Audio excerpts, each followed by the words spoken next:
16/3/2026 இன்று பெண்ணிடத்தைச் சேர்ந்த மரியாதைக்குரிய பெற்றோர் திரு ஜாஃபர், திருமதி யாஸ்மின் பேகம் அவர்களின் அன்பு மகள் நபிஷா அவர்களின் 6வது பிறந்த நாளை முன்னிட்டு நமது அன்பின் வம்சம் அறக்கட்டளை சேகுவாரா அன்பு ஆதரவற்றோர் குழந்தைகள் மற்றும் முதியோர் இல்லத்திற்கு மதிய உணவு வழங்கினார்கள்.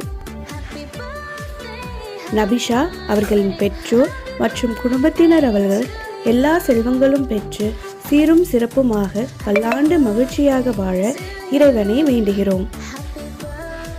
வாழ்த்தி மகிழும் பெற்றோர் ஜாஃபர், திருமதி யாஸ்மின் பேகம் மற்றும் அன்பின் வம்சம் அறக்கட்டளை குழு.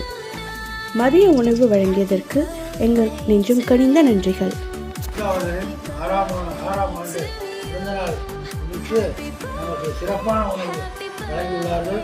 அவர்கள் நீரோடு வாழவும் அவர்கள் குடும்பம் முன்னேற்றமடையவும் எல்லாம் உள்ள இறைவனை பிரார்த்திக்கின்றோம். இப்படிக்கு அன்பின் வம்சம் அறக்கட்டளை.